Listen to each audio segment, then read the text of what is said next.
How can a Bracken beat a Headman if he has no neck to grab? These are the type of questions we'll be asking in today's video. Whose monsters are more dangerous? The new star child REPO or the grandfather of the genre Lethal Company? Here's how we'll determine this. We'll do head-to-head matchups of similar archetypes, that being their strengths, weaknesses, purposes, and so on. As a disclaimer, this video is purely for entertainment and completely open for discussion in the comments. If I get anything wrong or you have anything to add, please feel free. These are my opinions and they're subjective. So with that out of the way, let's head into our first matchup. We're starting off small but fierce with the Apex Predator versus the Man-Eater. Apex Predator, cute little dude, size of a baby chick, big ol' eyes, seems to always have a smile on their face, just begging you to pinch its cheeks. That's just what this family wants. The moment you make any contact with this fluff ball of doom, it sprouts a giant chomping beak and flies faster than you can fucking run. Yeah, he ain't so fun, but when it comes to the Man-Eater, it might be even worse. According to Lethal Company's bestiary, the Man-Eater is linked to a genus of cockroaches. I don't know what the fuck a genus is, but I do know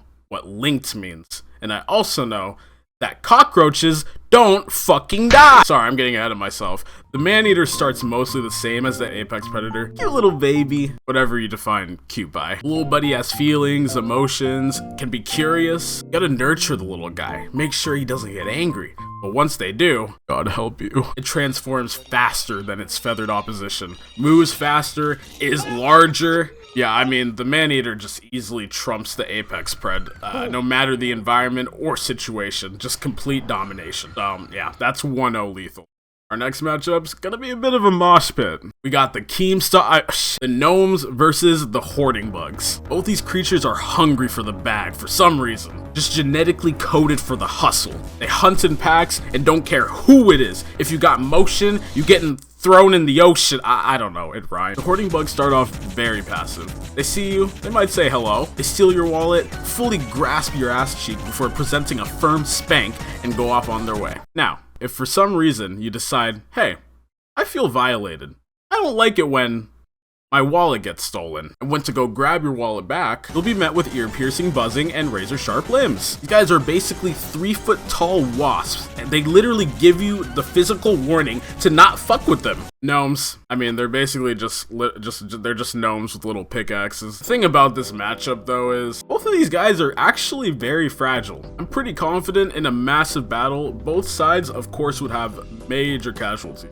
And same thing in a one-on-one, I still can't put my finger down on who would win. The issue is, the loot bug needs to fly to have the greatest offensive capabilities, but needs to interact with the gnome that's like less than a fucking foot tall and he has a shiny new sharp pickaxe. So yeah, the loot bug could swoop in, grab it, drop it, and boom, the gnome cracks. GG, right? That easy.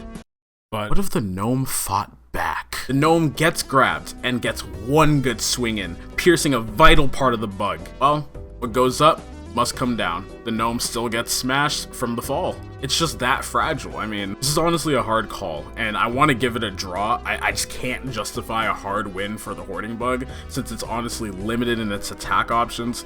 But, just for note, I am still leaning towards the hoarding bug. What would you say about this matchup? Remember, this is all open for debate. For the sake of the video though, I will give a 0.5 to the hoarding bug. So Lethal is still in the lead, 0 to 1.5. Spewer versus Snare Flea. Both of these guys are basically face huggers. The Snare Flea hangs on the ceiling, waits for an unfortunate victim to walk on by, drops on their face, and just smothers them. Meanwhile, the Spewer, mostly quiet, floats around, spots you, goes absolutely stupid, foaming at the mouth with acidic goo, and attaches to your anatomy. Yeah, they literally become a part of your face. Head to head, I can't imagine the Snare Flea winning. The Spewer's range capabilities, I'd say, gives it an easy edge on the Snare Flea. And sure, the Snare Flea could ambush the Spewer, but I do trust that the Spewer will see it, because, I don't know, NPCs suck at fucking hiding. Look, I don't know. Look, can we just give REPO a point? Just give it to them, 1 to 1.5. Shadow Child versus the Ghost Girl. The Shadow Child is a tall, skinny, teleporting monster that emits children's laughter. If you look at the Slender Man ripoff for too long, it goes doink, and launches you across the room silly style. The ghost girl, on the other hand, this bitch is just schizophrenia. This isn't an entity, this is your mind's hurting on you. I don't think anyone or anything is beating ghost girl. She chases you and she doesn't get tired, but you do. In a battle, sure, Shadow Child could probably just teleport around and never get hit by the ghost girl. But the fact that she's always there, terrorizing Shadow Child's mind forever, that's a win in itself. So that puts Lethal further in the lead, 1 to 2.5. Animal versus Thumper, the crawling berserks. The animal seems to be this mutated human, like most creatures in the Repo universe, with 6 legs and a deformed face. It tends to spot something or somebody, screeches in shock, then proceeds to hit the stanky leg Gritty with 0 sense of spatial awareness. On the other hand, we have the Thumper, also known as Halves according to the bestiary. How do you say that? Wait, hold on. Bestiary. What? Bestiary. What? According to the bestiary, must eat their bottom legs in order to escape the shell of their hatched egg. Yeah, they got it. Yep. The Thumper is simply the stronger beast. We shouldn't even have to debate this. The animal barely even damages the semi-bots, and I'm pretty sure the semi-bots are like 2 feet tall or something. Don't quote me though. Thumper wins 1 to 3.5. Man, fuck this 0.5 shit, man. Just put it at 3. Fucking saying extra words and shit. The Bowtie versus Spore Lizard. I thought this one would be kind of funny, because honestly, I feel like both of these creatures were meant to be mostly harmless. Sure, the Bowtie can blow things away with insane wind, but in the game, it doesn't even do that much damage. It's more of a disruption, unless you get chained, pushed into a wall, which I don't really think is an intentional, like, mechanic, but anyways, we have the Spore Lizard. This dude's only weapons is his chompers, and even that does very little damage, if I remember correctly. So I don't know. I'm gonna say these two just become friends in their arena, due to the lack of damage they deal to each other. But y'all can definitely decide a winner in the comments if you like. The Reaper versus the Butler. The Reaper is a dual-wielding bladed scarecrow that waddles around. It spots its target, it speeds up, and it starts swinging with 0 thoughts of slowing down. Meanwhile, the Butler is... what the fuck is this guy? He's described as looking like a deflated balloon and stinks of rotting flesh. He starts off just chilling. Then, when his unsuspecting target is away from his friends, yes, Batman, Butler quickly pulls out his knife and stabs, like, just it's terrifying, really. And even worse, if you manage to kill this thing, it explodes, and inside the Butler are mass hornets ready to avenge their host. So in a duel between these two, they both have insane offense, and they both are pretty sturdy, but I'm not gonna lie, I'm gonna give this win to the Reaper. The Reaper has much longer reach with its katana-like limbs, and even if the Reaper kills the Butcher, the Hornets can't really do anything about a scarecrow. It doesn't feel pain, probably. It's an inanimate object. So that is 2-3 Repo, slowly gaining the lead. Next up, we got Upscream versus Bunker Spider, the creepy crawlers. Upscream is this deformed humanoid that crawls on floors, walls, and ceilings? Hello? Okay, I've never seen that in game, but if I did, that would definitely be nightmare fuel. It usually spots you, chases you, then sends a scream that just launches you to the moon. Now the Bunker Spider, I mean, it's just a big ass fucking spider. Giant webs, giant legs, giant spider. Let me note though, that the Bestiary. The bestiary says they use their webs to make up for their rather slow movement. And I would say Upscream is actually kind of speedy. I also did a little research, one Google search, and I learned that it takes a spider 30 to 60 minutes to build a web on average, depending on the size of the web, of course. Now, Bunker Spider is one big motherfucker. Does this speed up his web making time? I don't know. I think this is important in the fight because I really think that Bunker Spider doesn't have any advantages other than his webs. And I don't know if Bunker Spider can set up a trap before Upscream just chain launches him into oblivion. So with that being said, I'm giving the win to Upscream, meaning Repo has brought it to its high.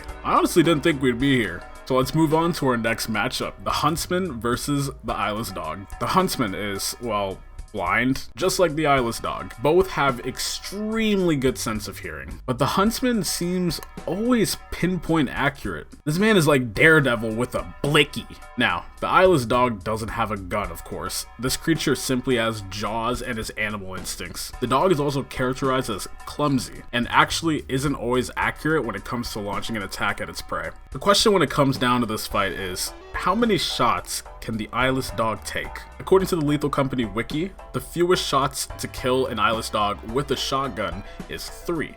And the most shots being 6. That is a lot of shots. And I'm pretty sure the Huntsman shoots like once every 2 seconds, maybe, if he can. I'm actually pretty confident that the Eyeless Dog can take this fight no matter their No matter their clumsiness. A gunshot, I assume, is not very hard to pinpoint, especially when the target's not very agile themselves. So I think the dog can find Huntsman pretty easily. So that'll be Lethal taking the lead again, 3-4. Alright, let's do a goofy one. The Peeper versus the Coilhead. On one hand, the Peeper is this eyeball that lurks on the ceiling, waiting to just stare you down. And once it looks at you, it forces you to look at it, dealing damage due to dry eyes or something. And on the other hand, we have the Coilhead. The Coilhead is basically a weeping angel, moves super fast when you're not looking at it, and looks to add you to their cults. Now, how would these two do in a fight? The Coilhead runs into a room, the eyeball looks at it. Does the mannequin look back? Can it? The Coilhead will probably stop, but will it even die? In Lethal Company, if I'm not mistaken, Coilheads don't die, but they do combust into flames when being dissected or even deactivated. But the Peeper isn't doing either one of those things, so it just seems we have a sort of stalemate here. The Coilhead, I assume, can't run up walls or ceilings, and the Peeper just simply can't kill the Coilhead. But if it can, and I'm totally wrong, then I'll give the win to the Peeper. But since I can't prove that, this is just a tie. So the score is still 3-4, Lethal is in the lead. Now let's up the weight class here with Clown versus the Old Bird. The Clown is this giant abomination with a single red beaming nutsack attached to its nose that shoots a deadly laser. His secondary attack being his fat fucking feet, which he'll use to give you the big old boot. Now, the Old Bird. My fucking goodness. The Old Bird is described as an autonomous offensive weapon of war, measured at 19 feet tall and 11 feet wide. Yeah, I'm pretty sure the Clown is probably maybe 7 to 10 feet tall, if it ever decided to stop walking in a bouncing on it stance. We ain't even finished with the Old Bird yet. This behemoth has a claw, rocket-propelled grenades, and a flamethrower. Their legs also act as rockets that allow them to travel long distances pretty fast, and they can spot targets very efficiently, with the Old Bird being a literal machine of war equipped with an unreal amount of firepower, size diff, durability diff, and just a complete mobility diff. I'm giving it a complete sweep over the Clown. The Lethal Company scores again, bringing the score to 3-5. Now we're getting into our true heavyweight match. The Trudge versus the Forest Keeper. Let's start with the Forest Keeper. This thing measures at over 5 meters tall, or 16.4 feet for us Americans. They are curious beings with amazing eyesight and move pretty fast for their size. They aren't destructive or evil. They simply put anything they find fascinating in their mouth. They don't even need to eat, they're just that curious. Now, when it comes to the Trudge, it's this deformed creature, as usual with Repo, that's actually wearing, now that I'm noticing, a full suit of armor. I'd say he measures up to be around 5 to 6 feet, not counting his useless flaccid neck. He also has one arm attached to a mace and the other one seems to be cut off. It attacks by using its mace to magnetize basically anything to it and creates a powerful explosion, dealing massive damage. In a fight between these two, I think it's pretty easy, not gonna lie. While I'm sure the Forest Keeper can definitely pick up and consume the Trudge, I don't think the Trudge will go down that easy. Whether before or after consumption, I'm sure the Trudge will get an attack off and deal massive damage to the Forest Keeper in one way or another. So I'm giving the win to the Trudge, making the score 4-5. Repo clawing their way back. We got Robe versus Bracken, the battle of the assassins. Both of these demons are completely silent when stalking their prey, and both have one-shotting capabilities. If anything, this is a battle of who finds who first, if it came to a randomly generated map, of course. But let's put these two in an open field. Nowhere to run, nowhere to hide. Just straight fucking hands. No pussy shit. Robe, when he's directly looked at, moves very fast. Bracken, when looked at, scurries off like a little bitch, but he eventually gets angry and just wants to throw hands. If these two were to clash head on, I think it would be pretty easy win for the Robe. Bracken is very much strictly an assassin. His main move, his only move, being just snapping your neck. But I don't even think the Robe has a neck. Like, bro is actually just a robe. I don't. And also, Robe's attack probably wins in the reach department and would just combust Bracken before he could even get his hands on the robe. So that brings the score 5-5, a tie once again. Look, I originally only planned for these matchups, but I didn't expect to have so many unsure results in the fight card, so I've added one more to the mix just to break the draw. The Headman versus the Jester, the battle of the heads. The Headman is the owner of Headman Manor. He's also theorized or confirmed to be the headmaster of sorts of the Swift Broom Academy. He's a giant floating zombie-like head that seems to have no thoughts except rushing at you and chomping you into pieces. His jaw seems to pop out of his head and lunge at you too. Meanwhile, the Jester is like this jack-in-the-box that cranks itself up and pops out a giant scroll attached to what seems like a flesh or muscle, and this anomaly starts chasing its target with its speed increasing to what is thought unfathomable, and eats whoever's unlucky enough to get caught. Both of these enemies have basically the same attack. Their speed, I would say, would not help them in this fight, since they both simply attack with their heads. I think it's more about how sustainable are they both, and who is more agile. Not fast, but agile. Mobile, I guess you can say. I think in a head-to-head, it would be an intense fight no matter what, but the Headman's ability to fly and how its jaw is able to kind of detach from its head and attack while keeping the rest of his head safe. Also, the Jester having this fleshy, like, kind of connection to his main weapon. I think the Headman can exploit that. I'd have to give the win over to the Headman. Now, this may be a shock, and yes, like, honestly, it shocks me too. I understand that the Jester in Lethal Company is basically a "get out now" character, but remember, in the games we are just playing regular people. In this video, we're putting two abominations against each other, but of course, this is just completely up for debate. So the final score of the matchups is 6-5, REPO taking the win. Wow, I'm not gonna lie, didn't expect REPO to win. As I was skimming through the matchups, I truly thought this was gonna be like a 3-8 Lethal winning, but when I really thought about these matchups, I was of course surprised. And maybe you guys are too, I don't know, maybe y'all disagree, I don't know. But anyways, here are some extra matchups that I came up with just for fun, that I didn't put in the video, that you guys can definitely theorize about in the comments. And please, just let me know what you thought about the results as well. And if you enjoyed this video, please don't forget to leave a like, and perhaps subscribe with notifications on. I stream almost every day on Twitch, 6 p.m. Central Standard Time, and we also have a Discord in the description.